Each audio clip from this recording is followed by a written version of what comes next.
Good morning friends. આજે આપણે day 37 ની શરૂઆત કરીશું.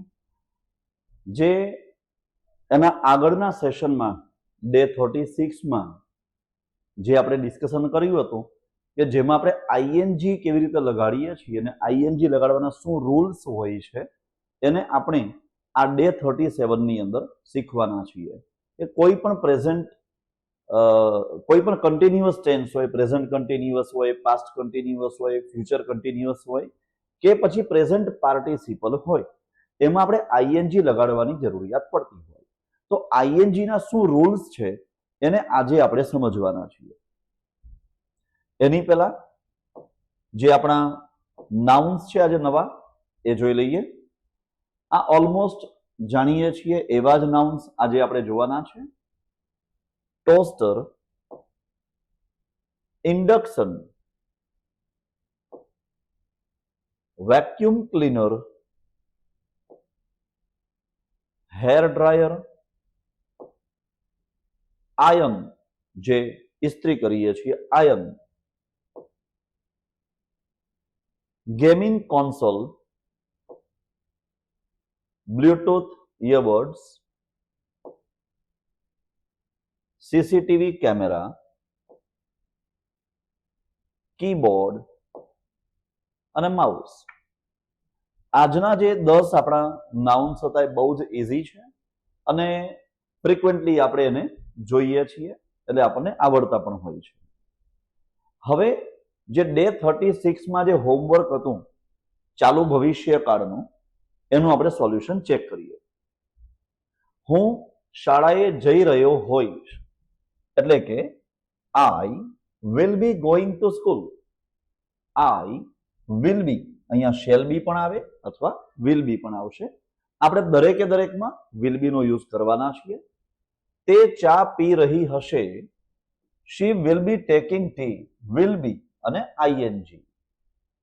આપણે ક્રિકેટ રમી રહ્યા હોઈશું, કોઈક ચોક્કસ સમયગાળા દરમિયાન રમવાની ક્રિયા ચાલુ હશે. We will be playing cricket. તેઓ ટીવી જોઈ રહ્યા હશે, they will be, જો will be અને ing, they will be watching TV.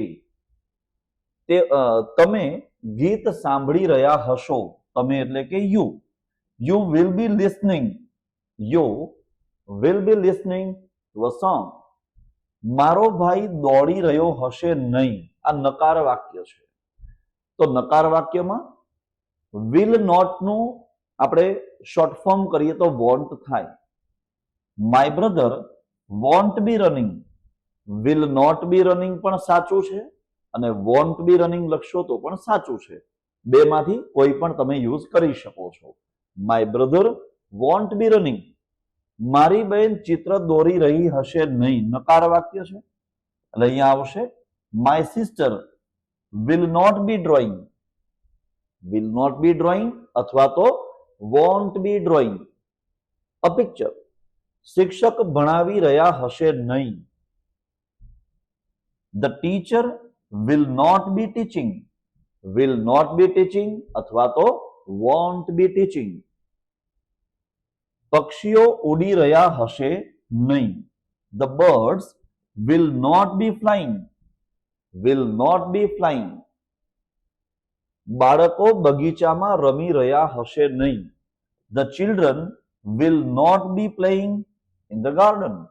Will not be આવશે અથવા તો વોન્ટ બી, તમે કોઈ પણ વાપરી શકો છો. આપણું ડે 36 નું હોમવર્ક છે. હવે આજનું રૂલ્સ ઓફ આઈએનજી, આજનો ટોપિક છે આપણો ક્રિયાપદને અંતે ઈ હોય તો તે નીકળી જશે અને પછી જ આઈએનજી પ્રત્યય લાગશે. એટલે વાક્યમાં જો લાસ્ટની અંદર આપેલો છે એમાં ઈ આપેલો છે તો ઈ આપણે કાઢી નાખવાનું.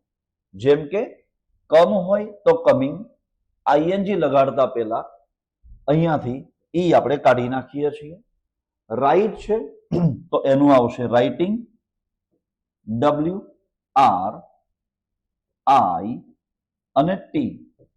પાછળનો ઈ આપણે કાઢી નાખવાનો છે, પછી આવશે એમાં આઈએનજી એટલે કે રાઇટિંગ. મેકનું મેકિંગ આપણે કરીશું તો લાસ્ટમાં ઈ નીકળી જશે.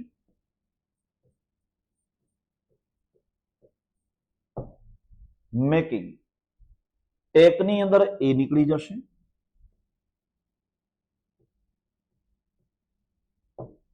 ટેકિંગ. ડ્રાઈવમાં લાસ્ટની અંદરથી એ નીકળી જશે.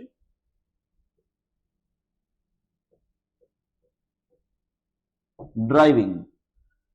ગીવ માટે એ નીકળી જશે એટલે અહીંયા આવશે ગિવિંગ. સમજાઈ ગયું? જ્યારે પણ કોઈ પણ ક્રિયાપદને અંતે ઈ આપેલો છે તો આઈએનજી લગાડતી વખતે ઈ નીકળી જશે. આ છે આપણો રૂલ નંબર 1. આપણો આ આઈએનજી લગાડવાનો ફર્સ્ટ રૂલ છે.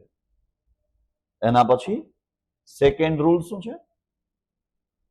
ક્રિયાપદને અંતે ડબલ ઈ, ઓ ઈ અને વાય ઈ હોય તો ઈ નીકળતો નથી. આપણો સેકન્ડ રૂલ છે. હમણાં આપણે ઈ કાઢી નાખ્યો છે. હવે બીજા રૂલમાં શું કે છે? ઈ નહીં નીકળે. ક્યારે નહીં નીકળે? જ્યારે ડબલ ઈ હોય, ઓ ઈ હોય કાં તો વાય ઈ હોય. સી છે ને તો જુઓ અહીંયા સી માટે સીઈંગ લખાશે જેની અંદર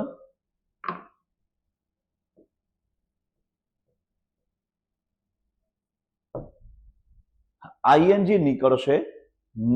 આઈએનજી લાગશે પણ ડબલ ઈ છે તો ઈ નીકળશે નહીં. સીઈંગમાં આઈએનજી આપણે લગાડીશું પણ અહીંયાથી ઈ જે છે એ નહીં નીકળે. અહીંયા ડાઈંગ છે જેની અંદર ડી વાય ઈ આઈએનજી ડાઈંગ. એગ્રી છે એટલે એગ્રીનો જે સ્પેલિંગ છે એ જ રહેશે. એની પાછળ આવશે આઈએનજી. ડિસએગ્રી એનું અપોઝિટ છે ડિસએગ્રી. એમાં આઈએનજી આવશે. કેનો તો અહીંયા આવશે જે ઈ આપેલો છે એની પાછળ એઝ ઇટ ઇઝ આપણે આઈએનજી લગાડવાનું છે. એટલે રૂલ પ્રમાણે ઓ અને ઈ આવી ગયું, ડબલ ઈ આવે કે પછી વાય ઈ આવે. અહીંયા વાય ઈ છે, આ ડબલ ઈ છે, આ ઓ ઈ છે. આ રીતના શબ્દો હોય, પાછળના અક્ષરો હોય તો આઈએનજી લગાડતી વખતે પાછળનો ઈ નીકળતો નથી. એના પછી છેલ્લો અક્ષર વ્યંજન હોય. હવે આ સ્વર અને વ્યંજનની વાત. સ્વર કેટલા? 5 સ્વર છે. કયા કયા 5 સ્વર છે? એ, ઈ, આઈ, ઓ અને યુ. આ 5ને આપણે સ્વર કહીશું અને બાકીના જે રહ્યાને એને વ્યંજન કહેવાય. હવે આ સ્વર અને વ્યંજન શું છે?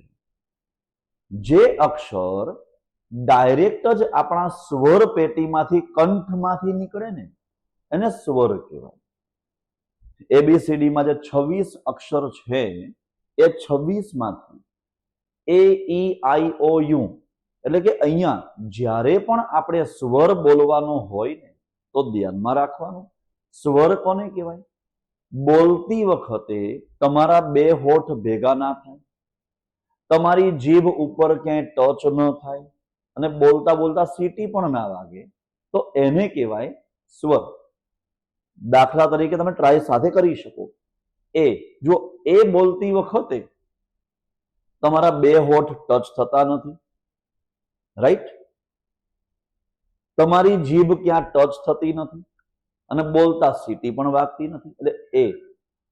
તમે બી બોલો, બી બી, તમારા 2 હોઠ ભેગા થઈ ગયા એટલે એનો અર્થ કે સ્વર નથી. ડાયરેક્ટ કંઠમાંથી સ્વર પેટીમાંથી ડાયરેક્ટ બહાર આવવો જોઈએ તો એને સ્વર કહેવાય. સી, સી માં જુઓ સીટી વાગશે. ડી, ડી માં તમારી જીભ છે ને ઉપર ટચ થાય છે ડી, હે ને, એટલે એ પણ સ્વર નથી. ઈ, ઈ વખતે જુઓ તમારા બે હોઠ ભેગા થતા નથી, જીભ તમારી ટચ થતી નથી અને બોલતા બોલતા સીટી પણ વાગતી નથી. તો એ થી કરીને ઝેડ સુધી તમે આખું બોલી જશો ને તો એમાંથી એ, ઈ, આઈ, ઓ અને યુ આ 5 જ સ્વર નીકળશે. બાકી બધા જ વ્યંજન છે. રૂલ શું છે અહીંયા આઈએનજી માટેનો?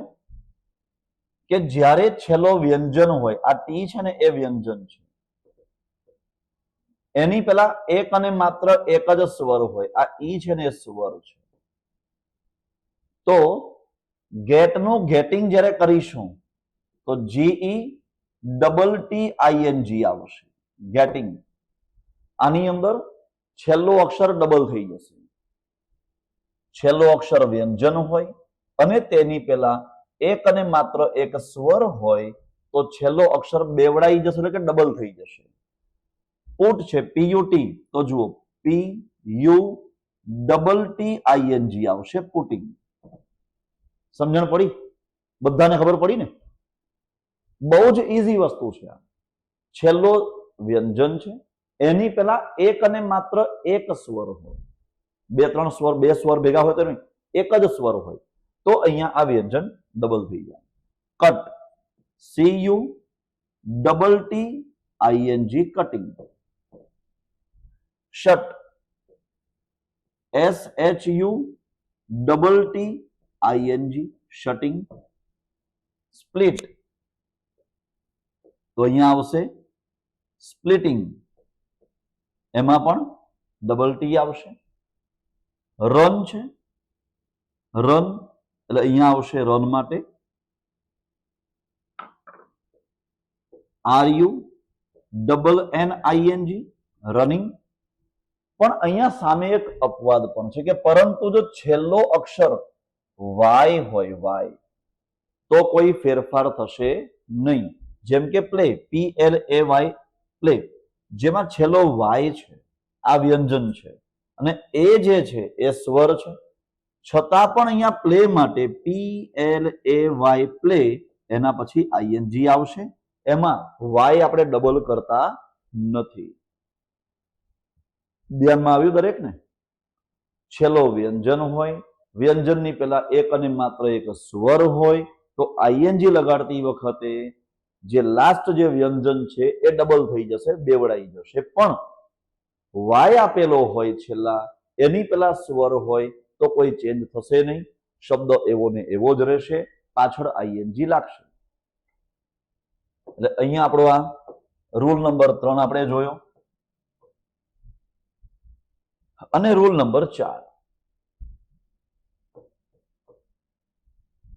ક્રિયાપદને અંતે આઈ હોય તો આઈએનજી લગાડતી વખતે આઈ નીકળી જશે અને આઈ ને સ્થાને વાય લાગશે. જેમ કે લાય, LIE, લાય, તો અહીંયા જુઓ પેલા એલ લખવાનું, આઈ ની જગ્યા ઉપર વાય કરી દેવાનું અને પછી આઈએનજી લાગશે, લાઈન. આઈ ને સ્થાને વાય લખાશે અને પછી જ આઈએનજી લાગશે. ડાય, અહીંયા આઈ છે તો શું આવશે? DY, ING, dying. ટાઈ છે તો અહીંયા શું આવશે? ટી આવશે. આઈ ની જગ્યા ઉપર વાય કરવાનું અને પછી આઈએનજી આવશે.